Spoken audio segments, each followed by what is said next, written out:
Hi, welcome to Needles, Thread and Little Betty. My name's Mandy.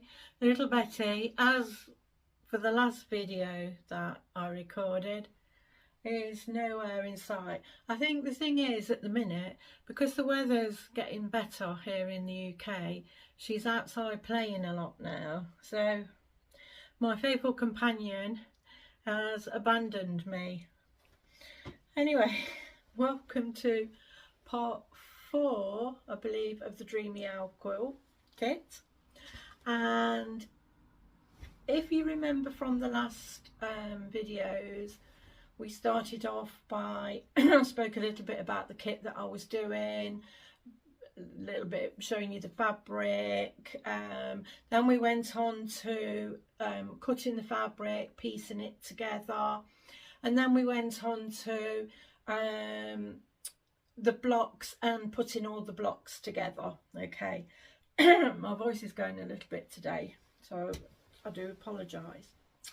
So all the blocks were put together, and this, although you can't see it all properly at the moment, once it's finished obviously you'll see it all properly. And what I've done is I've also made the quilt sandwich. So to make a quilt sandwich, if you're a beginner and you're not sure what that means, basically think of a sandwich. You've got your pieces of bread and you've got something in the middle, and it's the same principles. So we've got the patchwork blocks that we've put together as the top of the quilt. We have a chosen fabric for the bottom of the quilt, and I've just used just one plain piece. You can patch that together if you want to, but I've just used one plain piece. It's a lovely cotton moder, really nice. And then you use what the inside part of the sandwich, if you like, or the quilting, is some batting, wadding. It's the same thing, whatever you want to call it. Okay, and I've used, it's just a thin, it's I think this one's a 50-50 bamboo and cotton, nice and soft, not too thick, but just perfect really for a quilt. When you pin it all together, which I have done, I've safety pinned it all together, you know, it does have a bit of weight to it, so bear that in mind when you're doing anything like this or making a quilt sandwich. I think it can be quite tempting to have quite a thick batting in the middle, but just beware that there will be some weight in that. Okay, so the next part is the actual quilting itself. I'm just going to lay this on my desk now. Because this is quite a busy quilt, a busy pattern, I didn't want to do the quilting to a very sort of, I didn't want to make that too patterny, because I think that takes the emphasis off the design that you've done. And there's, you know, there's quite a few colours, there's a lot of stuff going on. You've got snakes, you've got birds, you've got, obviously you've got the owls in there, if you can see that in the centre of the quilt.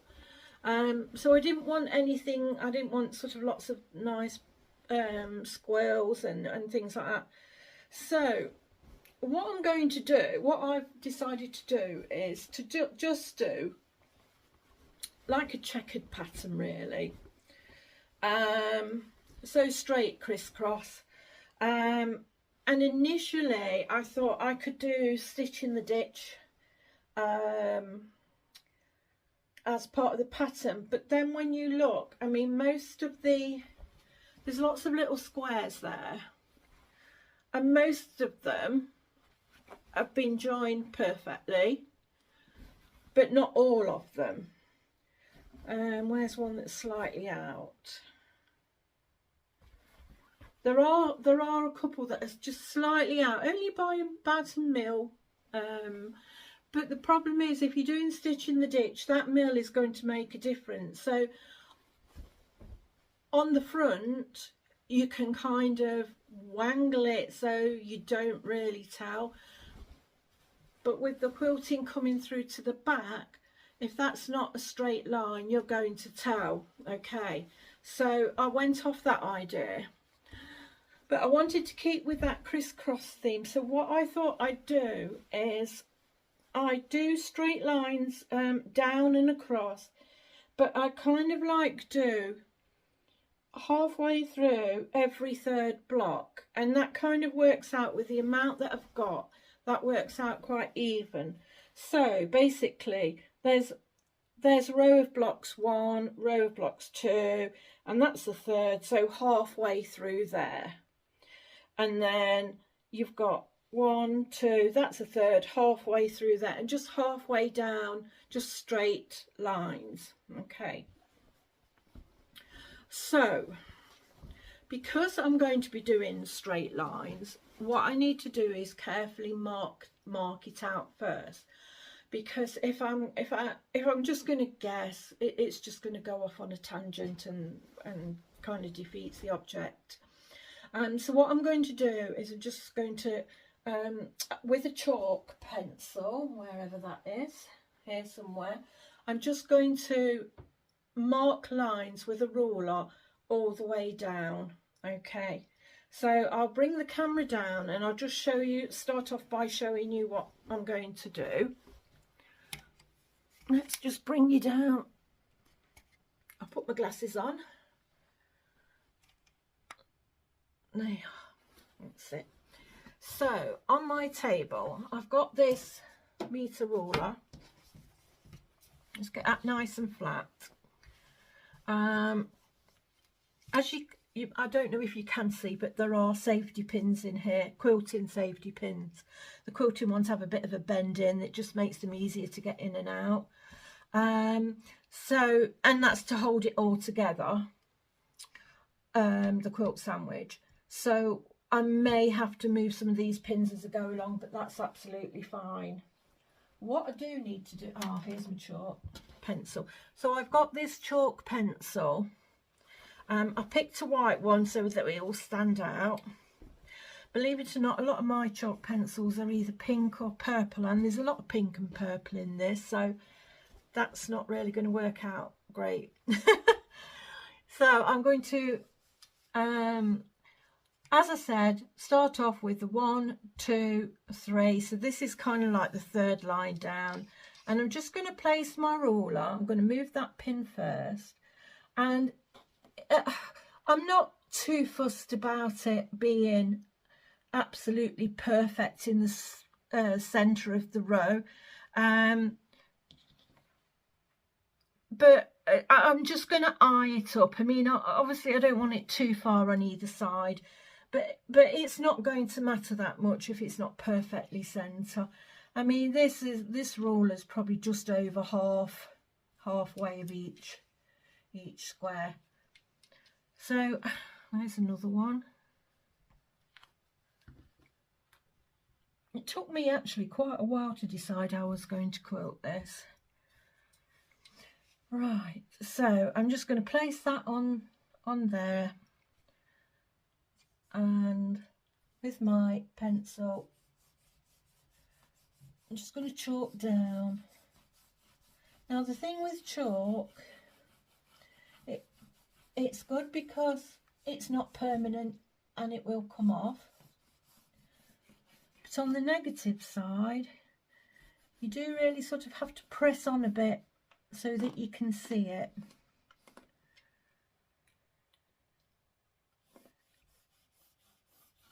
Okay.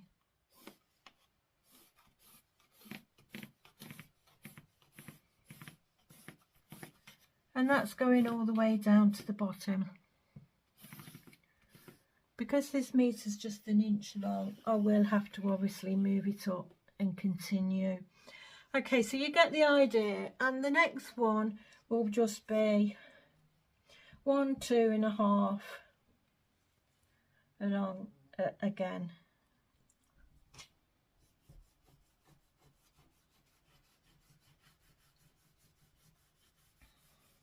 Okay, So you don't really want to watch me just chalking the whole thing. What I'm going to do is just chalk the lines going one way first, and then I will, now will I quilt those first or not? I'll probably then draw the lines going the other way, because I'm thinking that if I quilt those lines first, obviously when you quilt something it makes that little bit of an uneven surface, and it's probably going to be a little bit more difficult to do the lines going the other way. So I'm going to do all the chalk lines one way then the other, then I'll come back to you and we'll start the quilting. See you in a minute. Hi, back again. So I've drawn all the lines out, I've marked them all out with the chalk pen, and now we're ready to actually do the quilting. And so I'm going to just pull the camera down so you can see the machine, and I'll just talk you through what I'm doing. Okay.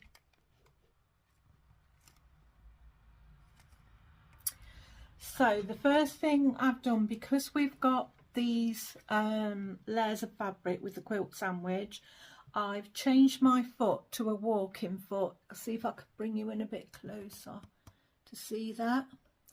I mean, you can use a normal foot. It's just that the walking foot, it kind of like, it does what it says, it kind of walks its way along the fabric, so that can often prevent, when you've got thick fabrics or layers of fabric, it can prevent gathering, which can happen sometimes. But if you haven't got a walking foot, you can use an ordinary foot. Just be mindful and just keep your eye on it so it doesn't sort of pull the fabric about. Okay, so I'm just doing this on an ordinary length stitch. I've got a 90 needle in, just something just a little bit thicker. If you have something too thin, the needle, it's possible it could break. And I'm just using the same thread that I used to do the patchwork, so just a 50 weight, and I'm using the dove grey. You can see that in here. I'm using the dove grey as well because it blends in. I don't want any other colour adding to all the selection of colours that I've already got. If I was doing hand quilting, which I probably do on something less busy than this, then I'd probably use a thicker thread, and often you use bigger stitches and that kind of thing. But I'll talk about that if I do a hand, which I'm sure I will, some hand quilting videos. So I'm just going to, I've just found the line. You probably won't be able to see the line on there, and just basically pop my needle in where I'm going to start. And all I'm going to do is just do a straight line, as I've said. I've got all my quilt bunched up at the side of me. It will take some manoeuvring around as I go. With the walking foot as well, you don't want a very fast speed on that. Again, that's, you know, it's something that could damage the machine. It's not going to stitch right and all of that. So just a nice moderate speed stitch. Okay, foot down. Oops, just put some of this on my lap. This is the thing when you're doing big quilts, there's a lot of fabric to manoeuvre. And all I'm doing is just going down that line that I've marked. Before you start with your lines, if they're going to be long lines, which these are, just ensure that you've got enough, for a start, that you've got enough thread and that you've got enough in your bobbin. Okay.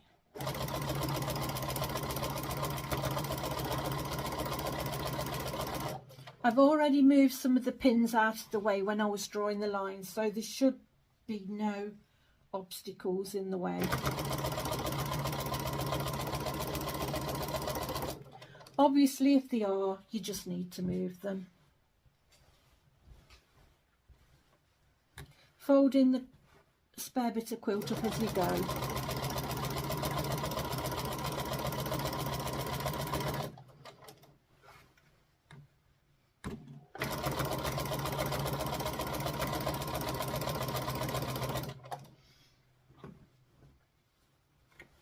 It's nice to have a nice free area around the machine, because obviously there's a little bit of weight on this and this is going to be knocking things about or getting trapped.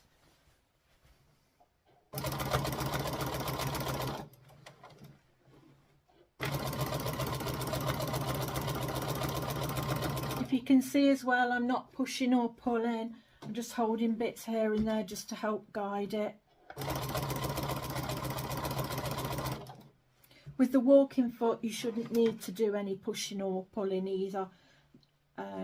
It kind of like the walking foot helps with the feed dogs to move the fabric along.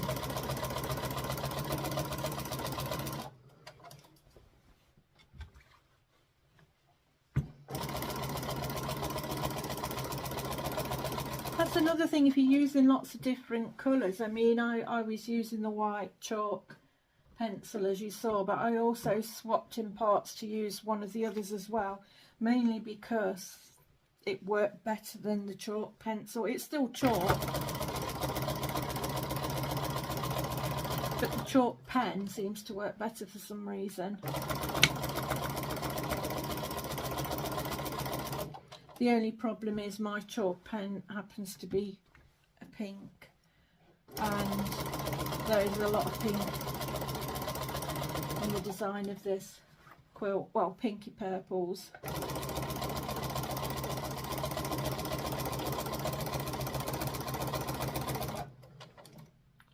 Let's check at the back, the stitching, that's all fine.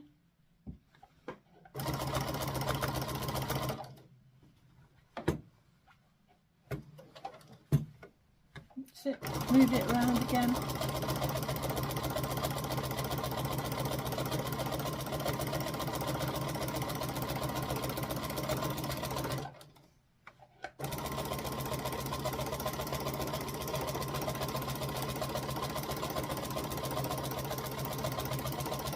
Coming towards the end now.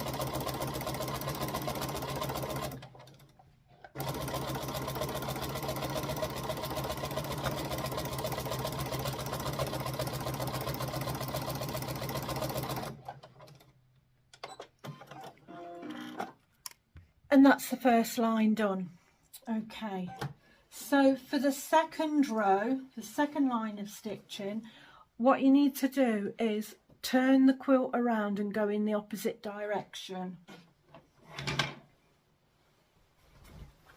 So I'm just turning this round now to get it under my machine ready. And what you do is you just alternate the direction that you go. So I'll just bring you back to the machine.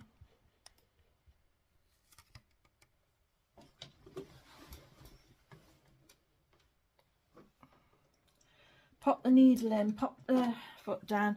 Now this time, because I've turned it around, I've got a lot of this quilting at the side of me with a smaller area to work with. Now luckily this machine, it's got more than the standard. On a standard machine the area is bigger, so, and it is 1/4 quilting this machine, so it's not too bad. I mean, some people have long-armed quilting machines, which is absolutely fine, but I haven't got one of those, so I'm using this. But it's fine because all I need to do is just roll it up and off we go. Now the reason that we do alternate sides is because if you do anything straight stitching all in one direction, and you go from the same side each time, what it tends to do, it tends to curve. So if you alternate the sides, this prevents it from curving. So I'm just going to start off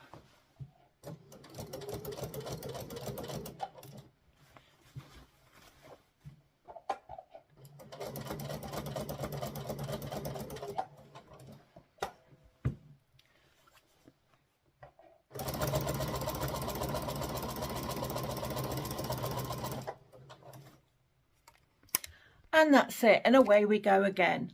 So I'm just going to do that all the way along lengthways, and then I'll turn the quilt round and do the same thing going across, so I've got the squares. Okay, and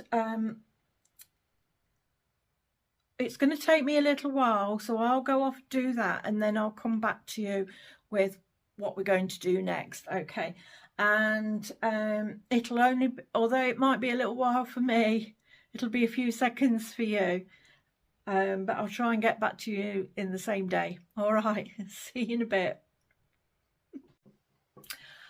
Hi, so I'm just coming to the last bit of the quilting now, on the last line. So I've gone all the way across horizontally, and I'm now doing the vertical ones, and I've been swapping each side that that I do. Couple of things I wanted to mention. Because I've used chalk to mark the lines, what's happening is, as I'm sewing along, because I'm smooching my fabric out as I'm sewing along, it's tending to rub the lines off a bit. So I think if I do a quilt as big as this again, then I'd be tempted to use a soluble marker, one that you can mark on and then we'll wash off afterwards, because it's really hard to keep the straight lines with it disappearing in places. So yeah, I'll just bring you down to the machine. There you go. So because it's in like a grid, excuse me, voice is still going.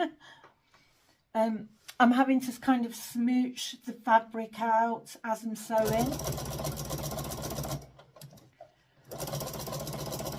And that's to try and prevent any puckers when it comes to the quilting, which goes the other way when they kind of meet up.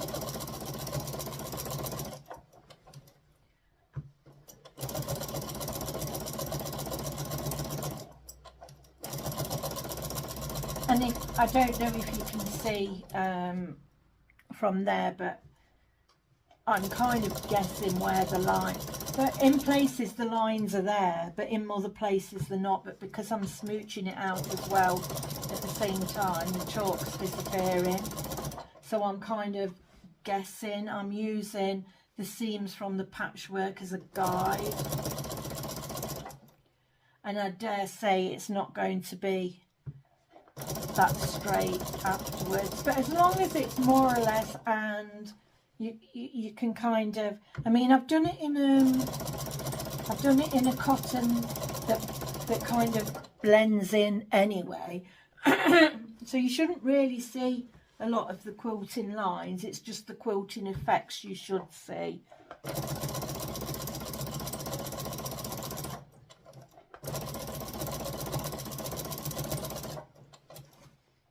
Almost finished.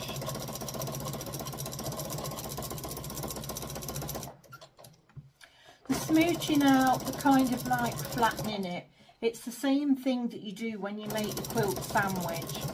So when you make your quilt sandwich, as I said before, you've got the three layers, sorry. When you put in the layers on top of each other, you kind of smooch them out like this to make sure that it's flat, and then put pins in. Now, not everyone puts pins in. Some people baste. You can get, it's kind of like a temporary adhesive fabric glue, if you like, that you spray on and you baste it. A glue base, spray base. You get the idea. I do use that for some projects, for smaller projects, but I don't tend to use it for big quilts.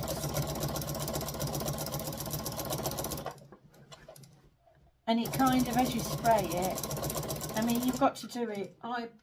If I'm doing anything like that, I prefer to do it outside anyway, because of the, obviously if you spray in adhesive. But on little projects, I don't mind doing it on little projects, and I think I've probably done that in one of the other videos on something. I vaguely remember. I either did it on the video or I went outside to do it in preparation for the video. Possibly one of the Christmas projects I did.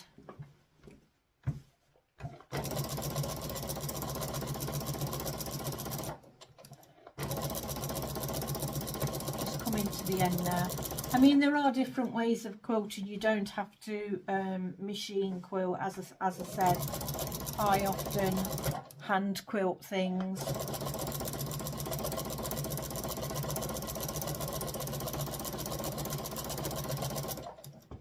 Especially bigger projects, because it's quite nice and relaxing to sit there hand stitching.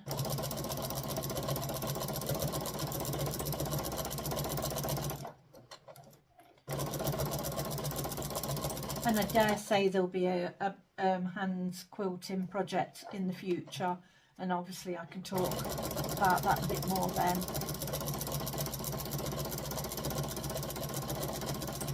So that's come to the last part.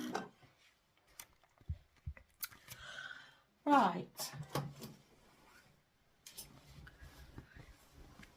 So because of the chalk lines and that, it took me a little bit longer than I thought it would. I don't know if I move it like that, you might be able to see the grid quilting. It's probably hard to see. You probably see it more if I turn it round on the back.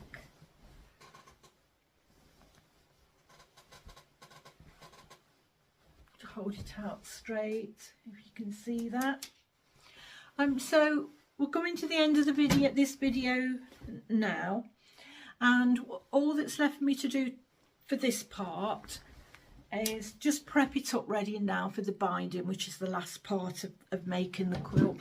Once you get to the binding, you know you're at the end of the goal. So what I will do is, if you can see, I've made my backing fabric and the wadding slightly bigger than the